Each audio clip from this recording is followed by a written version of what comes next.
warahmatullahi wabarakatuh.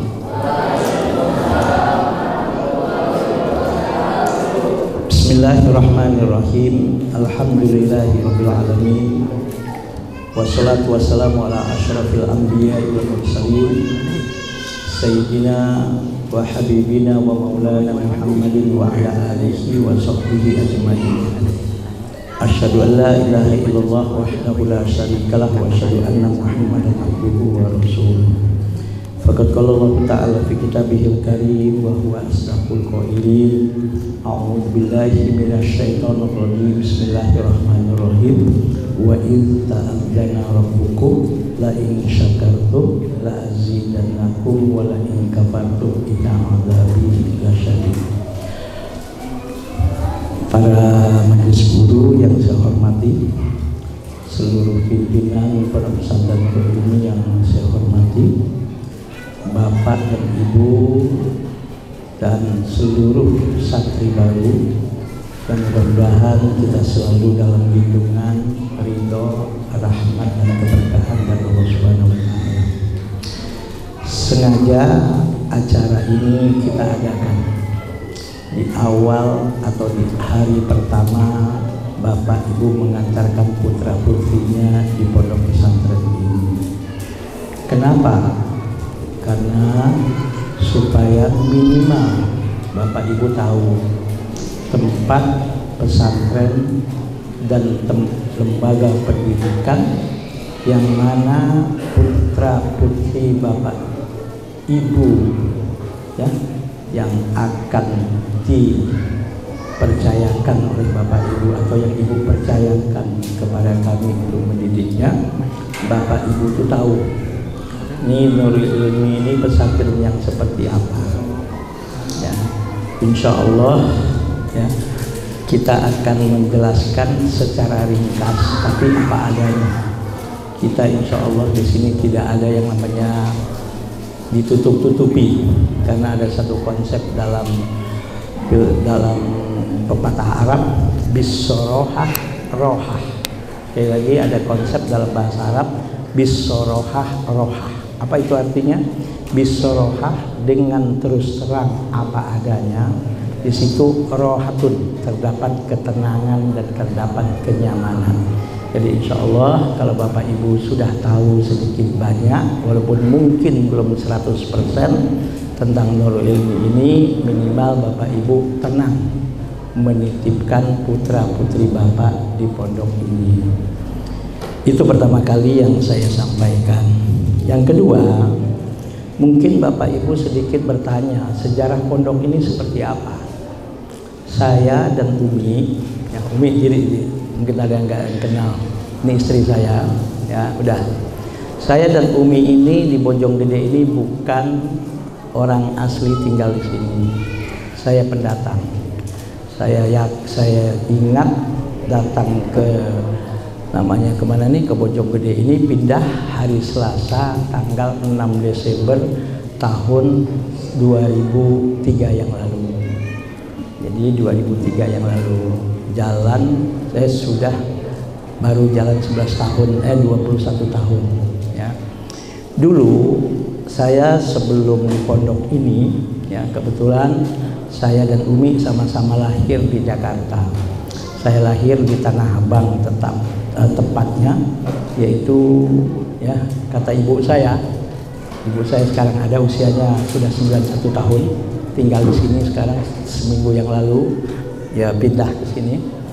Itu kata ibu saya lahir tanggal 26 Agustus 1964. Ringkasnya, SD saya tamat di Petamburan ya, di Petamburan, yaitu Sekolah Dasar Negeri Petamburan Petang 1 Jakarta Barat. Kalau yang tahu daerah Petamburan yang di depan Brimo. Kemudian saya melanjutkan Pondok Pesantren Darul Rahman, pimpinan Profesor K. Syukron Makmun, dan beliau inilah yang memotivasi kami, saya pribadi dan istri, untuk membuka pendidikan yaitu berupa pesantren. 6,5 tahun saya belajar di pesantren Darul Rahman, karena tahun 78 itu ada perpanjangan tahun ajaran. Ketika itu Menteri Pendidikannya Profesor Daud Yusuf. Kalau yang usia 50-an 60-an tahulah itu ya. Kemudian tamat Darul Rahman 6,5 tahun saya mengabdi di pondok 4 tahun.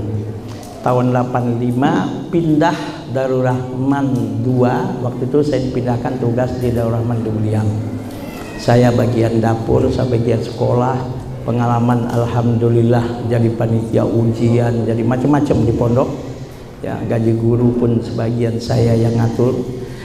Inilah mungkin Allah Subhanahu wa taala, saya nggak tahu nasibnya. Ternyata tahun 2013 Allah amanahkan mengelola dan mengasuh pondok pesantren ini. Kalau saya tidak punya pengalaman dulu di pondok, mungkin bingung juga, ya Mi ya. Nah, Umi juga alumni Pondok Pesantren Darul Rahman. Saya angkatan 5, beliau angkatan 11. Oke. Sekarang Darul Rahman itu sudah angkatan 45. Tapi sampai saat ini saya masih mengajar 1 kali seminggu di pondok itu, untuk menjalin silaturahim dengan kiai saya, dengan guru saya, dan dengan guru-guru yang menjadi guru saya. Karena di sini pun kami tanamkan kepada santri, tidak ada bekas guru. Jadi siapapun orang yang pernah mengajar kita sampai kita mati itu adalah guru kita. Dan insya Allah takzim dan hormat kita kepada guru kita, disitulah insya Allah Allah akan memberikan keberkahan dari ilmu yang kita dapat. Oke, cerita ringkasnya ya, selesai di pondok ngabdi, saya dapat beasiswa ke Universitas Islam Madinah di Fakultas Syariah. Kemudian saya melanjutkan di namanya IIUM, International Islamic University Malaysia, tapi program postgraduate program in Diploma of Education, bukan langsung master. Master saya ambil Master of Syariah di University Malaya Kuala Lumpur, Malaysia. Ini perlu saya sampaikan supaya Bapak Ibu, ini pengasuhnya ini siapa? Nah, kebetulan Bapak Ibu saya asal Bukit Tinggi. Almarhum ayah saya Haji Muhammad Ali Nurdin itu juga alhamdulillah ya alumni Universitas Al Azhar Mesir Kairo ya. Kairo Mesir itu ayah. Kalau itu sedikit saya kasih tahu background siapa saya. Suku bapak ibu saya adalah suku Minang. Ya, suku Minang. Kalau Umi sukunya Betawi asli. Karena Betawi asli. Nah, disitulah saya alhamdulillah dengan semangat dorongan Profesor Kiai Syukron Makmun tahun 2013 ya Mi ya. Waktu itu Darul Ilmi ini belum ada apa-apa. Baru pengajian PAUD TPA dan majelis taklim ibu-ibu. Karena Umi ini setiap pindah pasti ngumpulin bocah. Pasti ngumpulin bocah anak-anak kecil. Ketika itu kita didik anak-anak kecil, alhamdulillah banyak yang pada bisa baca Quran nih ya. Dan kita bikin majelis taklim ibu-ibu, Umi yang ngajar, kadang-kadang saya. Nah, ketika saya ngundang Profesor Kiai Syukron Makmun ke sini untuk maulid, saya diomelin Pak Bu. Diomelin. Jadi setelah acara selesai, ketika makan-makan saya dimarahin, Faisal, kamu ini pengecut, penakut kamu kan. Ya, kenapa Pak Kiai? Kamu belajar ke sana sini, kuliah ke luar negeri, jadi dosen di sana sini, tapi pengecut dan penakut. Di depan orang Pak, ini Ustaz Komar saksinya ini. Kenapa takut Pak Kiai? Iya, teman-teman kamu cuma tamat pesantren, berani bikin pesantren. Kamu tamat luar negeri dan ya ngajar sekolah sini tapi nggak berani bikin pesantren. Bikin pesantren jadinya begitu. Ya alhamdulillah, seminggu setelah beliau ngomong saya bikin brosur. Waktu itu ada Al-Mukarram Ustaz Haji Safuruddin juga, kita sudah satu, Ustaz Komar. Dan alhamdulillah ya Mi ya, 3 bulan setelah bikin brosur baru satu ada orang yang daftar dari Depok. 3 bulan setelah bikin brosur.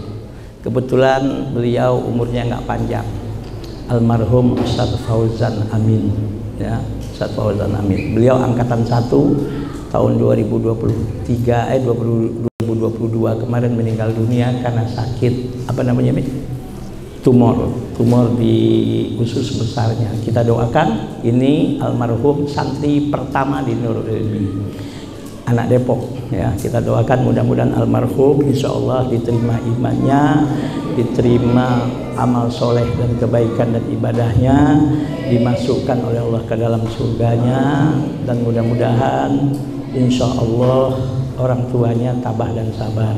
Ala hadhihi al-Fatihah. A'udzubillahi minasyaitonirrajim. Bismillahirrahmanirrahim. Alhamdulillahirabbil alamin arrahmanir rahim maliki yaumiddin iyyaka na'budu wa iyyaka nasta'in ihdinas siratal mustaqim siratal ladzina an'amta 'alaihim ghairil maghdubi 'alaihim waladdallin. Amin. Beliau ini ngabdi sambil kuliah almarhum. Loyalnya ke pondok bukan main. Tapi diuji oleh Allah dengan penyakit tumor. Ya itulah umur, kita nggak tahu. Kita nggak tahu kapan, di mana kita mati, dan sebab apa kita akan mati. Yang penting kapanpun kita mati, mudah-mudahan kita mati dalam keadaan beriman, husnul khotimah. Oke. Santri pertama 20 orang. Nah, kenapa 20 orang? Saya cukupkan ketika itu 20 orang karena persyaratan Kemenak ketika itu kalau ingin buat izin tidak boleh kurang santri 20 orang. Tapi ya itu menjelang dibuka tahun ajaran baru bulan Juli 2013 itu santri hanya kurang lebih sekitar 13 orang. Ini gimana 7 orangnya? Maka untuk supaya dapat izin 7 orang gratis, Pak. Saya cari orang-orang duafa, anak yatim gratis semua supaya ini dapat izin. Ya Mi ya. Dan dari 13 orang itu 50% biayanya berapa? Setengah, 50% cuman bayarnya. Demi apa? Demi pondok ini supaya terwujud. Ya sudah, tahun pertama itu tanya sama Umi deh, tiap bulan itu dompet saya digerayangin untuk biaya operasional, belum bayar listrik, apa semua adalah, tapi Allah mudahkan. Alhamdulillah, sampai duit saya di ATM ludes untuk operasional pesantren tahun pertama. Tapi saya yakin insya Allah inna ma'al usri yusra. Ada orang bilang, Pak, kenapa nggak bikin pesantren gratis? Saya nggak berani, saya bilang. Tapi itu yang gratis demi supaya bisa dapat izin ya Ustaz Komar ya. Karena apa? Karena saya realistis aja. Ya, realistis saja. Kalau gratis-gratis saya nggak berani dan saya belum berani. Tapi alhamdulillah, tidak lama 2013 kita sudah dapat izin pondok pesantrennya. Ya Ustaz ya, di bulan Agustusnya 2014 kita sudah dapat izin sanawiyahnya. Nah, ini saat memang kita harus nekat dan harus berjuang dan harus berkorban. Demi apa? Demi ridho Allah dan demi untuk umat dan demi untuk agama kita. Karena bagaimanapun kita bisa beriman seperti saat ini, alhamdulillah, karena pengorbanan orang-orang tua kita, guru-guru kita yang lalu, supaya agama ini berkelanjutan kepada generasi kita, kita juga harus siap berkorban. Oke Pak Bu ya. Oke, itu ringkas pondok pesantren Nurul Ilmi gitu, itu. Alhamdulillah. Sekarang kita sudah meluluskan 6 angkatan untuk kelas aliyah. Hampir semua alumni kita alhamdulillah lebih 80% saya hitung itu melanjutkan kuliah. Alhamdulillah untuk tahun ini ada 2 orang alumni kita akan ke luar negeri. Satu diterima di Maroko yang insya Allah bulan Oktober berangkat, dan insya Allah satu lagi akan berangkat juga ke Yaman di Universitas Al-Imam Syafi'i di Tarim, Yaman. Tahun lalu alhamdulillah ada yang berangkat ke Libya. Tahun lalu lagi ada yang berangkat ke Mesir, ke Libya dan ke Mesir ya tahun lalu. tahun lalu ada yang ke Mesir, dan tahun lalu lagi angkatan pertama ada yang berangkat ke Yordania. Alhamdulillah. Kalau untuk di Indonesia itu hampir semua UIN sudah ada. Ya, belum kalau UIN Papua nggak ada. Sama luar Jawa. Luar Jawa baru ada di UIN yang ada di mana, di Bengkulu. Kalau Pulau Jawa hampir semua UIN sudah diisi oleh alumni kita. Dan alhamdulillah tidak sedikit mereka walaupun di UIN mendapatkan beasiswa. Dan yang kuliah di swasta salah satunya SEBI. Itu Sekolah Ekonomi Bisnis Indonesia, salah satu ya, itu pendirinya Karim itu ya, Adiawarman Karim ya, yang di BI, dan Profesor Didin Samsudin, Profesor Didin Hafidzuddin. Itu mahasiswa yang berasal dari Nurul Ilmi nggak kurang 13 orang ya, semuanya dapat beasiswa 100%. Alhamdulillah. Yang kuliah juga di swasta di Nurul Fikri jurusan IT, seingat saya ada berapa orang itu, lebih 3 orang lebih, itu semua juga dapat beasiswa. Dan ada juga yang dapat beasiswa di Tazkiyah, pimpinan Profesor Dr. Syafi Antonio. Dan ada juga di universitas-universitas seperti adalah di UNJ, Universitas Negeri Jakarta. Dan subhanallah tahun ini ada juga yang diterima di Universitas Politeknik kalau saya tidak salah, Dinas Kesehatan Negeri, di jurusan apoteker Pak. Yang di kebidanan ada, di perawat ada, macam-macam, di IT ada, subhanallah. Jadi anak-anak Nurul Ilmi ini bagi saya terserah kamu mau kuliah jurusan agama silahkan, tidak silahkan. Yang penting bagi saya kapanpun dan sampai kapanpun kalian adalah santri. Nah, santri Nurul Ilmi saya bilang itu moto hidupnya Pak. Itu moto hidupnya, dan ini kita tanamkan ke seluruh santri. Apa? Di situ ada dilandasi hidup dengan iman. Santri Nurul Ilmi 24 jam sampai mati harus menjadikan iman landasan hidupnya. Kemudian hadapi kehidupan dengan ikhlas. Hidup kondisi apapun kita harus ikhlas menghadapi kehidupan ini. Kaya harus ikhlas, sukses harus ikhlas. Supaya apa? Supaya tidak sombong dan lupa diri. Susah pun, seandainya pun susah, hadapi kesusahan dengan ikhlas. Supaya apa? Supaya tidak putus asa. Karena insya Allah kalau hadapi hidup dengan ikhlas, Allah akan memberikan jalan keluar yang terbaik dari Allah Subhanahu wa Ta'ala. Kemudian di situ saya katakan, ya, mulai segala sesuatu dengan doa. Ini anak kita didik seperti itu Pak. Kemudian bekali diri dengan ilmu, skill, percaya diri yang tinggi. Nah disinilah dalam konsep kecerdasan, orang biasanya mengembangkan 3 kecerdasan Pak. Emotional quotient, ya, ada lagi namanya intellectual quotient, dan ada spiritual quotient. Kecerdasan emosi, kecerdasan intelektual, kecerdasan spiritual. Tapi di Nurul Ilmi kita tambahkan satu lagi kecerdasan yang disebut dengan SSQ. Apa itu SSQ? Masih ingat? Soft skill quotient. Kecerdasan soft skill. Makanya dari awal Nurul Ilmi ini Pak, alhamdulillah, dari tahun kedua kita sudah bikin adalah pengajian wali santri dan santri setiap bulan. Dari tahun kedua ya Mi ya. Nah ini sampai sekarang alhamdulillah tiap bulan kita ada pengajian wali santri Pak. Saya mohon Bapak Ibu yang rumahnya di Jabotabek, tiap bulan sekali ini kan luangkan waktunya. Ini gunanya untuk apa? Anak-anak kita tampil. Di sini semua kegiatan ngapain aja anak-anak semua Pak. Anak-anak semua.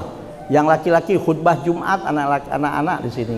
Ya kelas 5 lah, kelas 5, kelas 6. Ya, di sini semua Pak. Kegiatan apapun di sini semua anak santri. Ada perayaan Maulid, yang protokolnya, yang apanya semua tampilan semua anak-anak. Baru terakhir nanti penceramah yang diundang secara khusus, baru yang bukan santri. Udah. Pengajian wali santri dari jam 8.30 sampai zuhur, yang tampil semua anak-anak. apapun mereka tampilkan, bisa dilihat di YouTube. Kenapa kami menampilkan seperti ini? Karena melatih percaya diri anak-anak ini tampil dan bisa mengemukakan ide-ide dan pendapatnya di depan umum. Kenapa anak harus punya soft skill seperti ini? Dulu, bahkan sampai saat ini saya masih sering mendengar ceramah-ceramah motivasi. Dulu saya sering ikut workshop tentang motivasi. Ternyata 60-70% kesuksesan anak di masyarakat, Pak, ya, itu yang mempunyai andil kesuksesan anak di masyarakat 60-70% itu percaya diri yang tinggi yang dimiliki oleh anak tersebut.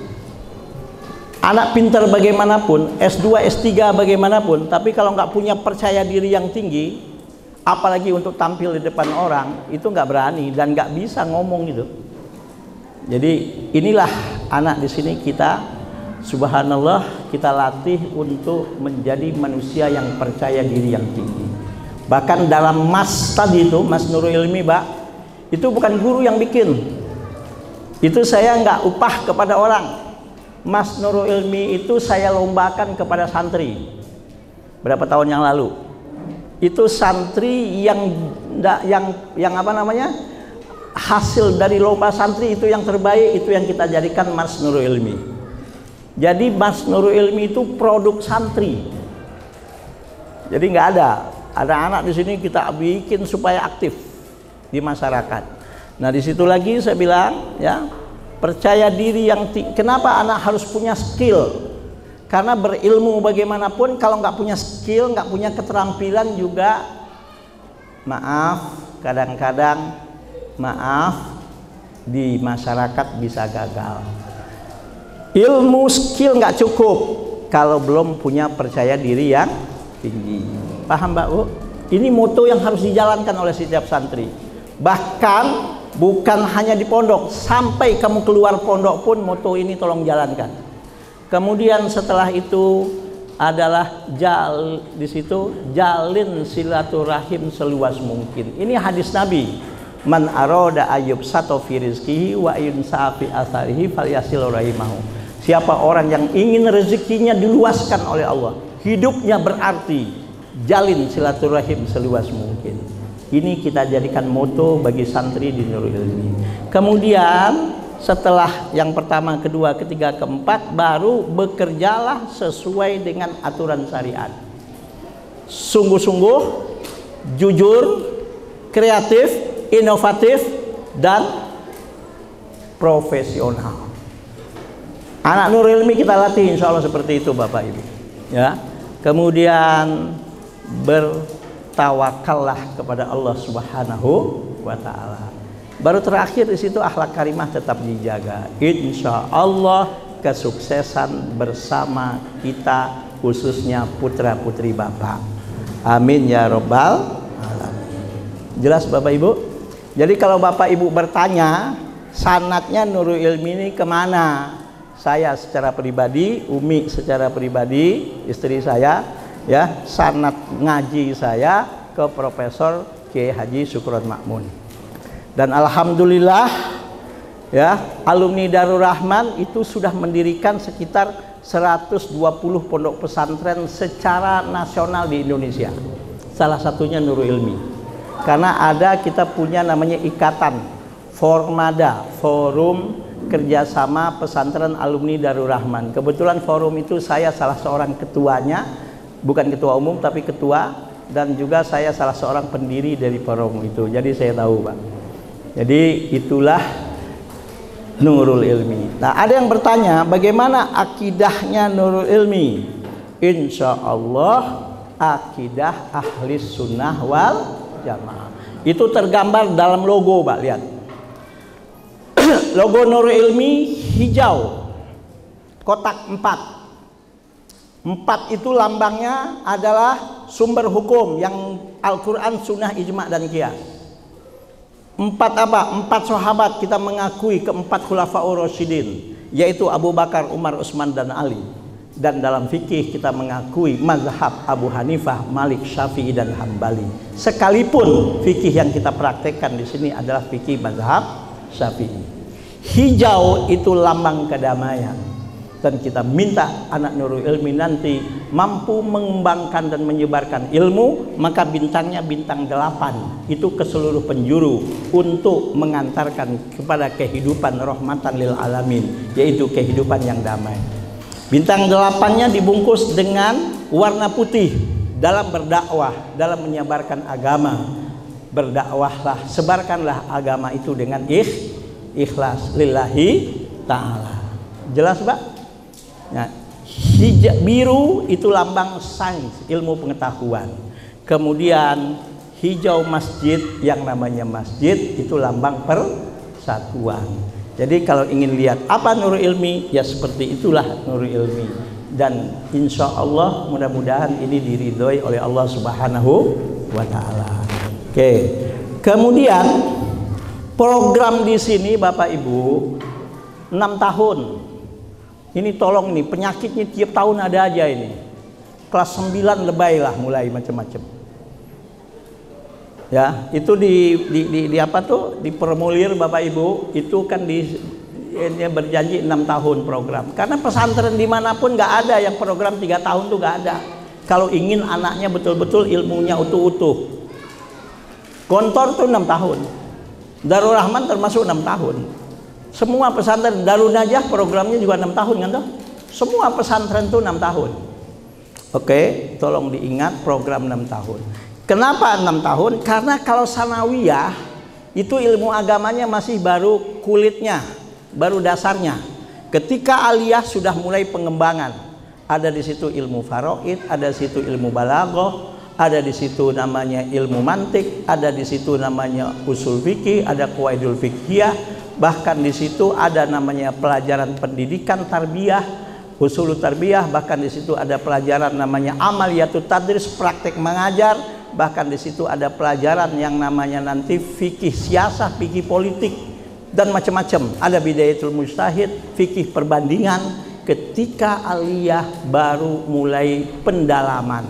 Di sanawiyah itu baru kulitnya. Oke, Pak? Jadi tolong niatkan yang dari kelas 1, niatkan anaknya supaya tamat sampai 6 tahun. Oke. Nah, ini perlu saya kasih tahu Bapak Ibu. Sekarang berkembang hampir semua orang tua yang anaknya maksa berhenti, alasannya pemikiran anak jangan dipaksa. Anak jangan dipaksa. Maaf. Ya. Ini pemikiran yang memang sengaja untuk menyerang dan melemahkan generasi-generasi umat Islam. Ada buku, Pak, Silsilatu A'dail Islam, seri musuh-musuh Islam. Ada 6 jilid. Ya. Itu ditulis oleh Hasan Hanabakah Al-Maidani, ulama dari Syria. 6 jilid. Salah satu kitabnya adalah Asalibul Ghazwil Islam, Ghazwil Fikri. Bagaimana cara berpikir kita ini, mindset kita ini diserang supaya tidak Islami. Nah, salah satu cara melemahkan umat Islam, Mbak, mereka bilang ke orang-orang tua kita, anak tuh nggak boleh dipaksa, pendidikan nggak boleh dipaksa, biarin anak tuh milih. Wah, ini udah masuk ini pemikiran yang menghancurkan kita, Pak. Anak itu belum tahu mana yang baik. Apalagi masih bocah, baru tamat SD, bahkan kelas 3 SMP pun, kelas 3 sanawiyah pun, itu banyak yang masih belum tahu mana yang baik. Anak itu biasanya tahu hanya mana yang enak bagi dia. Betul nggak Bapak Ibu? Kelas 3 sanawiyah pun anak zaman sekarang masih berpikir mana yang enak untuk dia, bukan mana yang baik. Kita sebagai orang tua, sebagai bapak, dengan asam garam perjalanan hidup, minimal kita sudah tahu mana yang baik untuk anak kita, bukan mana yang enak untuk anak kita. Nah, sekarang dikembangkan pemikiran anak jangan dipaksa, dia sekolah kemanapun biar dia milih. Ya kalau kita tahu anak kita bahwa anak ini baiknya ke sini, ya kita arahkan. Kalau dia nggak mau, kita paksa. Tapi paksanya paksa yang mendidik, bukan paksa yang menyakitkan. Ya, ini sekarang rusak, Pak. Maaf, saya pernah, ya, waktu saya ke Singapura, lebih 3 hari saya nginep di rumah teman saya di Singapura. Kawan saya dekat dengan saya, Pak. Dan alhamdulillah saya dengan Umi pernah ke Palestina, melihat tuh gimana. Dan saya cari informasi orang Israel nih kayak apa. Ternyata, Pak, pendidikan di Singapura saja, ya, disiplin di negara Singapura yaitu pemaksaan kepada rakyatnya. Orang Singapura itu wajib militer, Pak. Orang Singapura itu wajib militer. Orang Israel itu semua wajib militer. Maka sekarang yang lagi perang dengan Palestina itu, ya, dengan Hamas, itu yang namanya IDF, Israel Defense Force. Itu, Pak, banyak yang mati itu anak-anak umur 18 tahun, 19 tahun tuh tentara-tentaranya, Pak. Kenapa? Wajib militer, wajib ikut perang. Singapura juga wajib militer, semua anak-anak yang normal itu wajib militer. Kebersihan Singapura pun itu wajib, Pak, dipaksa rakyatnya, Pak. Oh, saya pernah dengan teman-teman saya waktu kuliah di Malaysia dulu, duduk di depan mall di Singapura, habis minum itu ya Pepsi yang namanya Aqua tuh kita tinggal. Belum ada 1 menit tahu-tahunya datang orang, ambil tuh. Ambil. Are you Indonesian? Yes, saya bilang. Tiket, dia bilang, ambil tuh. Kalau kamu nggak ambil, dia bilang apa ya? I fine you, saya denda kamu, katanya. Jadi di Singapura itu juga, Pak, rakyatnya dipaksa. Lah ini anak cuma dipaksa untuk sekolah, dipaksa untuk pesantren. Oh, anak yang dipaksa. Paham, Mbak? Singapura, Israel, bahkan banyak negara-negara Eropa itu memaksakan rakyatnya. Untuk apa? Untuk wajib militer. Lah kita nggak untuk wajib militer kok. Pak, Bu, anak Bapak di sini dipaksa untuk perang. Hei, anak Bapak, Ibu sini dipaksa untuk perang. Enggak untuk menuntut ilmu. Ini gara-gara salah mindset kita. Inilah yang membuat akhirnya rakyat Indonesia ini, anak-anaknya banyak yang memaksa ibunya, memaksa bapaknya, dan bapaknya kalah dengan ancaman-ancaman anak-anaknya. Anak itu belum tahu yang baik. Bahkan udah kelas 3 SMP pun masih banyak belum tentu yang baik untuk dirinya. Dia hanya tahu mana yang enak. Betul nggak, Pak? Ini saya cuma ngasih tahu. Kita diserang, Pak, dengan pemikiran-pemikiran yang menyesatkan, dengan pemikiran-pemikiran yang membuat kita lemah. Karena dalam Islam pun Rasulullah bersabda, muru auladakum bis-shalah idza balagu sab'an wadribuhum idza balagu asyron. Suruh, perintahkan anakmu untuk sholat kalau dia sudah umur 7 tahun. Ini kan dipaksa toh? Betul nggak, Pak?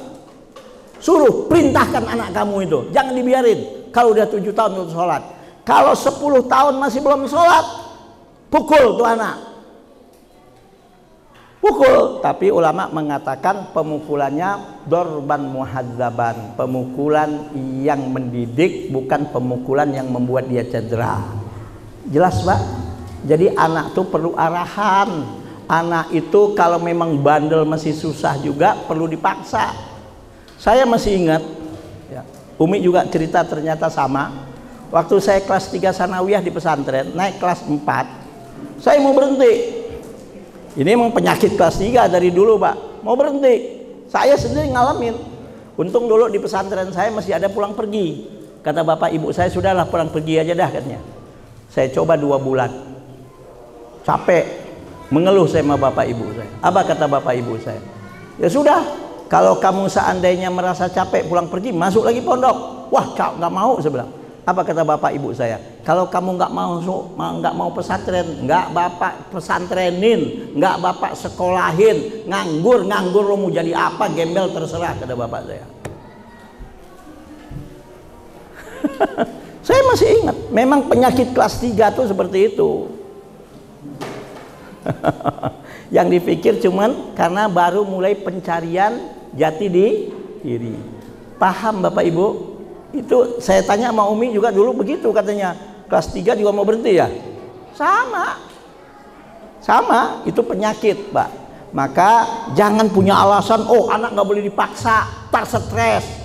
Anak itu belum tahu, banyak yang belum tahu mana yang baik. Anak itu baru cuma tahu mana yang enak bagi diri dia. Kita sebagai orang tua yang sudah banyak makan garam hidup, tahu mana yang baik bagi kita dan bagi anak kita. Oke, insya Allah akidah yang diajarkan sini sudah saya kasih tahu tadi, akidah Ahlus Sunnah wal Jamaah, yaitu subuh anak-anak di sini kunut, malam Jumat di sini baca tahlil, baca marhabanan, ya. Malam Selasa baca burdah, selawat burdah. Kebetulan burdah ini kenapa malam Selasa? Tahun 2020 berapa nih? 22 ya. Saya dengan teman-teman sebagian pimpinan pesantren silaturahim dengan seorang syekh mufti di Al-Azhar. Kebetulan beliau tinggal di Iskandaria. Kita waktu itu datang ke rumah beliau, yaitu Syekh Ibrahim Muhammad Abdul Ba'is Al-Kattani. Ya, beliau itu musnid dunia dan dia sanatnya orang yang diakui di dunia ya Mi ya. Dan muhadis, banyak hadis yang dihafal. Ulama besar, mufti di Mesir. Ketika kita datang kita dikasih ijazah. Dia bilang kalau mau mengamalkan sholawat burdah, amalkan malam Selasa ba'dal Isya, insya Allah keberkahannya mudah-mudahan akan kelihatan katanya. Itu ya, saya sama Umi dapat ijazah itu, beberapa pimpinan pesantren waktu berapa dapat itu. Kalau Bapak Ibu ingin mengamalkan pun silahkan kami ijazahkan ya Bapak Ibu ya. Oke, kemudian ya ini perlu saya sampaikan, insya Allah di sini ya kita sholawatan, bahkan ke waktu maulid nanti maulid Nabi dan sebagainya. Terserah, ada yang tidak ya, tidak apa namanya tidak setuju dengan ini ya terserah. Kami orang yang baca tahlil, kami orang yang baca marhabanan, kami orang yang baca kunutan dan sebagainya dan baca sholawat. Oke Bapak Ibu ya, karena menurut keyakinan dan menurut guru kami dan setelah pelajaran yang kita pelajari, insya Allah bukan ngawur, bukan ngelantur, insya Allah ada dasarnya, insya Allah perbuatan itu perbuatan yang tidak bertentangan dengan akidah Ahli Sunnah wal Jamaah. Jelas Bapak Ibu? Ini perlu saya sampaikan. Kemudian alhamdulillah alumni sudah banyak yang mendapatkan yang namanya beasiswa. Bahkan khususnya yang laki-laki itu kami bikinkan namanya IDNI, Ikatan Dai Nurul Ilmi ya. Anggotanya mayoritas alumni dan guru di tempat, dan ini untuk melatih guru-guru. Dan alhamdulillah kebetulan ketuanya Ustadz Asep ya, yang sekarang anaknya di sini. Itu alhamdulillah alumni kita sudah banyak yang khutbah Jumat. Bukan cuma di Jabode, bukan cuma di Bojonggede, bukan cuma di Cibinong, ke Jakarta juga sudah. Alhamdulillah. Ya. Dan mayoritas pengurus masjid laporan puas. Karena apa? Karena alumni kita juga bisa jadi imam dan suaranya banyak yang bagus.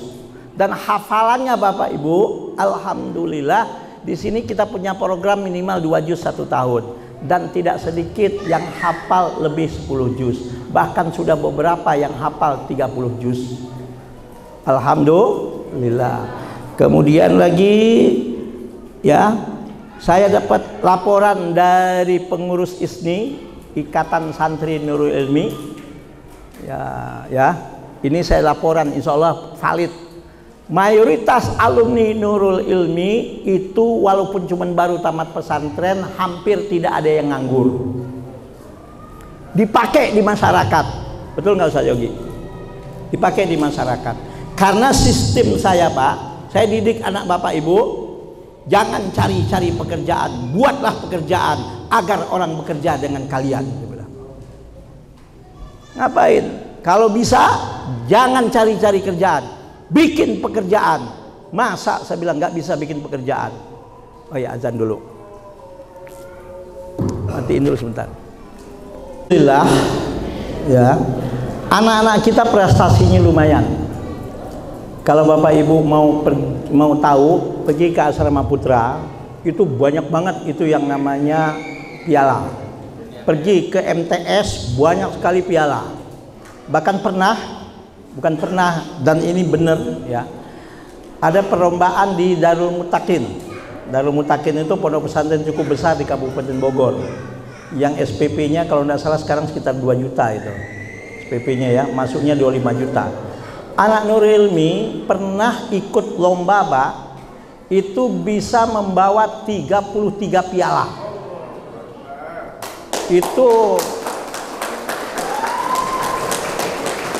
terus terang aja, pesertanya pesantren-pesantren yang sudah lama-lama, bukan cuma di Bogor ya, Jabodetabek.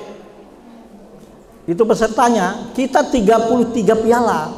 Sampai itu orang apa dari pesantren apa dari Darul Mutakin tuh bingung, siapa ini Nurul Ilmi. Dia minta, dia cari data, saya kasih profil, pas dilihat Pondok Secuil. Pondok Baru. Dan kita biasa mendapatkan piala-piala kalau udah perlombaan antar pesantren, itu hampir tiap tahun ada itu. Juara umum. Sanawiyah Aliyah. Jadi kalau untuk alhamdulillah anak-anak ini percaya dirinya tinggi banget, Pak. Saya juga bingung ngelihat ini anak pede banget sih, saya bilang.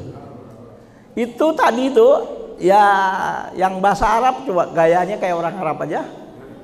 Yang bahasa Inggris pakai peci kayak gitu. Itulah pede-pede, Pak. Karena saya memang masukkan yang namanya kamu harus punya percaya diri yang tinggi. Bukan cuman kamu berilmu, tapi kamu harus punya skill dan kamu harus tahu apa kemampuan dan skill kamu.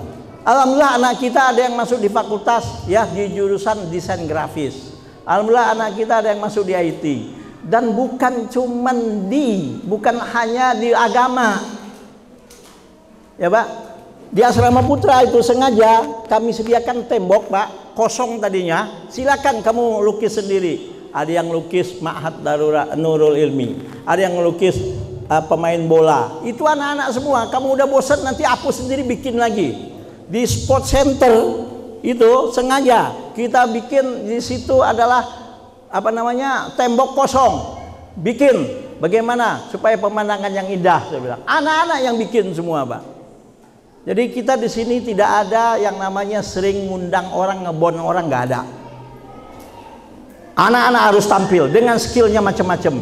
Kenapa? Karena skill itu, keterampilan itu juga perlu bukan hanya sekedar ilmu, tapi bukan cuma sekedar skill. Dia harus punya percaya diri yang tinggi. Maka kita tampilkan dalam banyak event. Supaya apa? Supaya anak kita ini bisa tampil di masyarakat. Kenapa?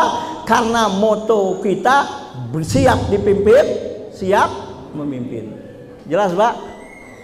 Siap dipimpin, siap memimpin. Jadi alhamdulillah di Kecamatan Bojonggede ini kurang lebih 24 pesantren ya. Lebih kali ya. Mi, berapa Mi pesantren Mi di Bojonggede? 24 seingat saya.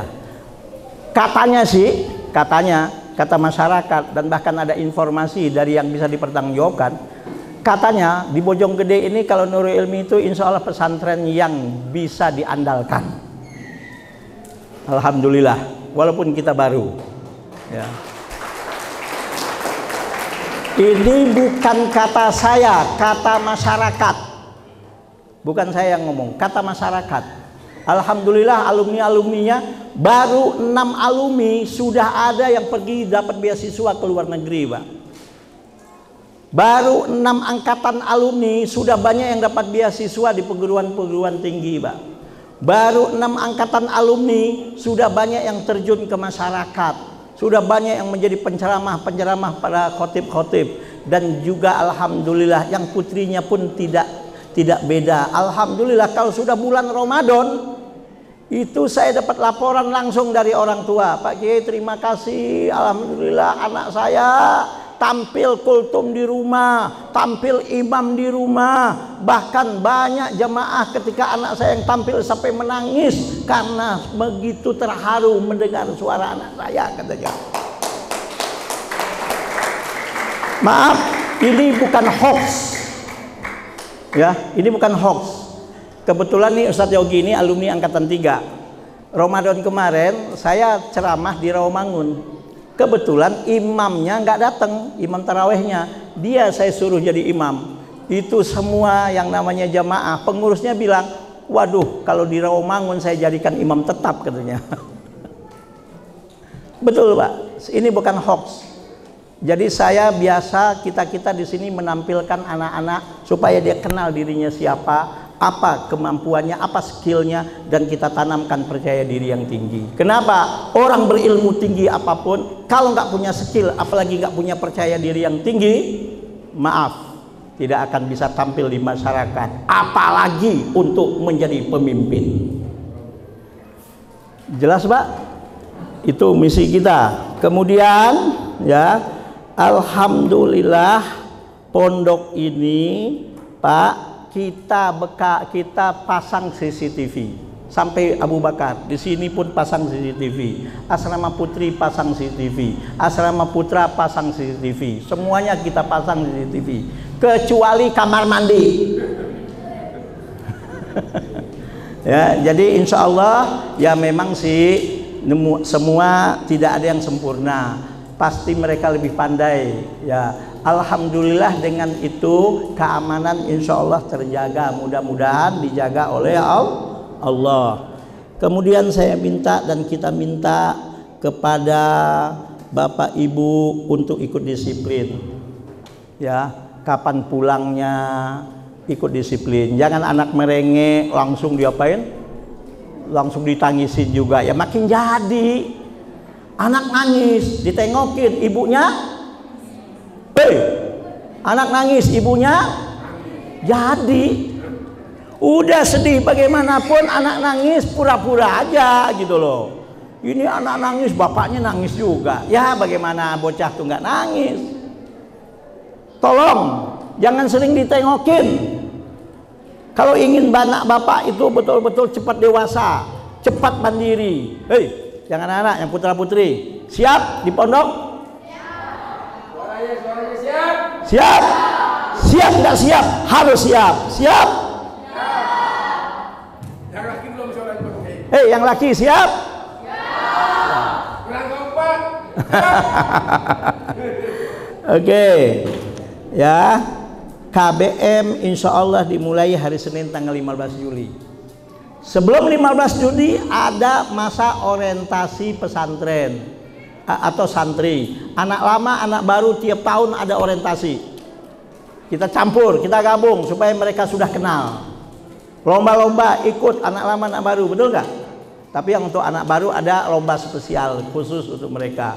Kita gabung supaya mereka nyatu. Dan saya minta kepada Bapak Ibu, insya Allah nanti tanggal 14 Juli hari Ahad minggu depan kita mengadakan khutbatul aras, pengajian bulanan, pembagian rapot bagi santri lama. Saya minta yang baru pun datang. Kita akan memulai tahun baru. Dan nanti baru setiap setiap bulan ada pengajian bulanan untuk mengikuti perkembangan anak Bapak Ibu.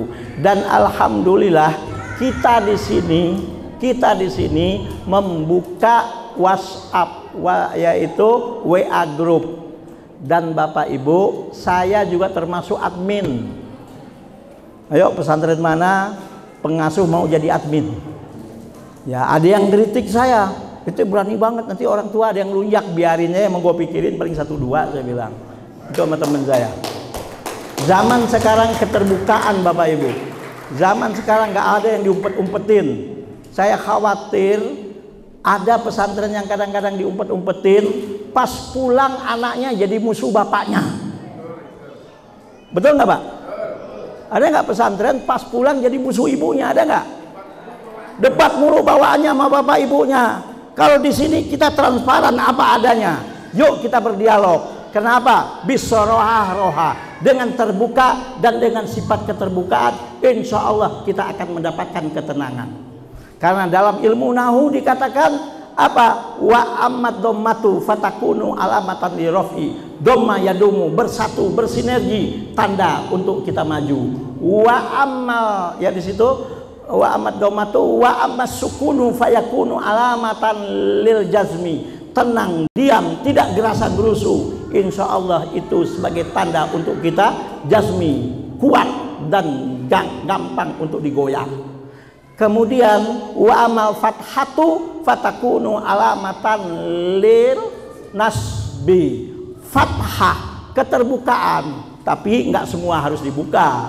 Ada hal-hal juga yang nggak boleh dikasih tahu kepada wali santri. Contoh, beli telur berapa harganya, yang nggak boleh tahu.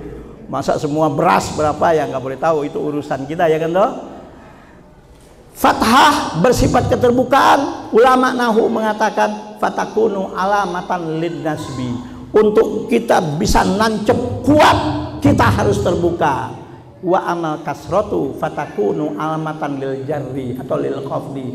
Berpecah belah, merasa benar sendiri, merasa hebat sendiri, merasa paling berjasa, tidak bersatu, tidak bersinergi, itu tanda kehancuran. Dan mudah-mudahan tidak ada di Nurul Ilmi. Cukup sekian, mudah-mudahan. Oh ya, semua santri baru kita kasih buku profil ini. Ya, dulu waktu tes pertama yang sudah dapat jangan ngambil lagi. Ya, yang belum silakan minta. Maaf ya, yang belum dapat tolong minta buku profil Nurul Ilmi ini. Mungkin sedikit banyak bisa mengetahui Nurul Ilmi itu apa. Dan mudah-mudahan Bapak Ibu ya, mudah-mudahan anak Bapak Ibu betah di pondok ini menjadi anak-anak yang soleh dan soleha, anak yang cerdas, anak yang pandai, menjadi kebanggaan Bapak Ibu, kebanggaan ilmunya, bangga dengan ilmunya, bangga dengan akhlaknya, bangga dengan ibadahnya, bangga dengan segalanya. Sehingga insya Allah mudah-mudahan Bapak Ibu tidak salah naruh anak di Nurul Ilmi ini. Maaf lahir dan batin. Subhanakallahumma wa bihamdika. Oh ya, ada pertanyaan ya?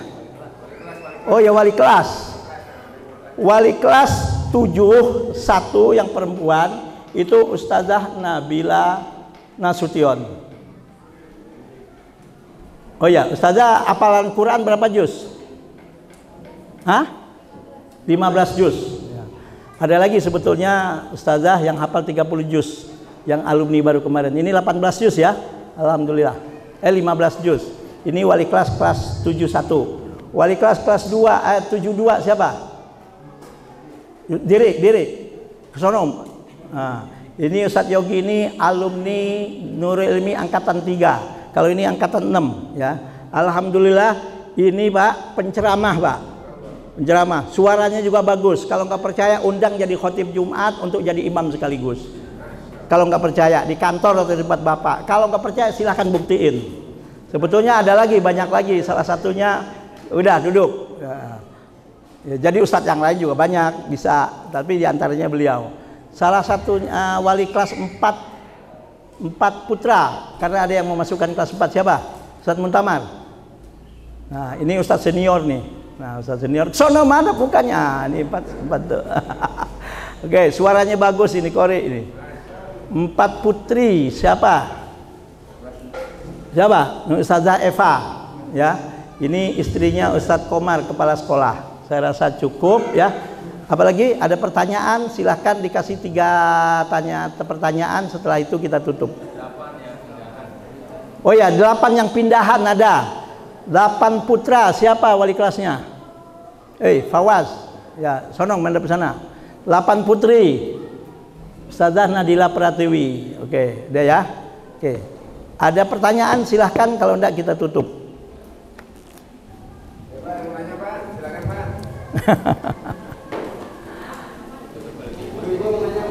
Ada ibu yang mau nanya? Bapak nggak ada? Oke. Saya mohon kerjasamanya, doakan anak bapak ibu, jangan ditangisin. Apalagi kalau nengokin. Yang tadinya nggak nangis jadi nangis, ini ya. Ya. Kalau mau bawa makanan jangan banyak-banyak, nanti jadi kolokan tuh bocah, ini ya. Bawa secukupnya aja. Kalau cukupnya untuk 300 orang, bawa 300 orang. Enggak, itu bercanda. Oke, ada lagi pertanyaannya? Enggak ada? Oke. Mudah-mudahan. Oh ya, yang mau laundry silahkan daftar nanti. Udah daftar ya. Maaf, saya perlu kasih tahu. Laundry ini bukan bisnisnya pondok. Laundry ini semua petugasnya yang nyuci adalah ibu-ibu yang tinggal di sekitar pondok ini, warga sekitar sini. Ya, laundry ini, ibu-ibu ini. Kenapa? Kami sedikit banyak juga berusaha, walaupun nggak banyak, memberikan solusi ekonomi untuk masyarakat di sekitar kita. Oke Bapak Ibu, ya. Jadi sepeser pun laundry itu pondok nggak dapat untung dan nggak ngambil untung. Demi ya. Oke, jelas ya. Jangan nganggap itu bisnisnya pondok, enggak. Memang ada beberapa perusahaan datang ke saya untuk nawarin laundry yang ekspres dan macam-macam, tetap enggak saya terima. Itu adalah jatahnya warga yang di sekitar pondok, supaya ibu-ibunya minimal dapat yang namanya tambahan untuk keluarga mereka. Jelas Bapak Ibu? Di sini kalau kurban kami berusaha, insya Allah kemarin dapat 2 sapi 3 kambing. 1 sapi 100% kita bagi ke warga di sini. Dan menjelang Lebaran dan Ramadan kami biasanya juga mengadakan yang namanya apa Mi? Baktian sosial Mi ya. Ya nggak banyak sih, sekitar 120 bungkus. Itu untuk sekitar warga, supaya keberadaan kita di masyarakat juga masyarakat merasakan. Hanya itu yang saya sampaikan. Mudah-mudahan jangan menganggap laundry bisnis pesantren, enggak ya. Ini untuk warga di sekitar, yang mudah-mudahan ibu-ibu itu ada sedikit income, sedikit bantuan untuk ekonomi keluarga mereka. Ya, kita berada di tempat mereka, kita juga sedikit banyak harus hidup dengan mereka dan harus bersama mereka. Mudah-mudahan apa yang kita sampaikan menjadi ilmu yang bermanfaat. Bagi yang belum mendapatkan buku ini, bagi yang belum, silahkan diambil. Subhanakallahumma wa bihamdika asyhadu an la ilaha illa anta astaghfiruka wa atubu ilaik. Maaf lahir dan batin. Assalamualaikum warahmatullahi wabarakatuh.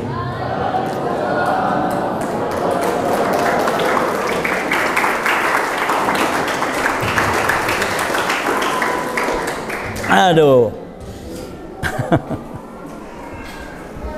Udah, cukup.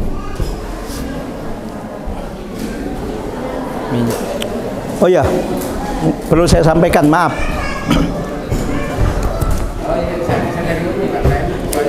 Ini sedikit perlu saya sampaikan Bapak Ibu. Kita di sini semua memberdayakan juga wali santri. Ya, beli beras pun dengan wali santri ya Mi ya. Beli sayur pun dengan wali santri. Namanya bikin seragam pun dengan wali santri, bikin kalender pun dengan wali santri. Ya, tapi otomatis dong santri yang berani bersaing harga dan kualitas. Ya kan doh? Nah, itu saya kasih tahu terus terang saja, kita ini adalah bukan Superman, tapi super team. Jelas Bapak Ibu? Guru, santri, wali santri bukan Superman, tapi super team. Siap jadi tim Nurul Ilmi? Siap jadi tim Nurul Ilmi? Kita bukan Superman, tapi super team.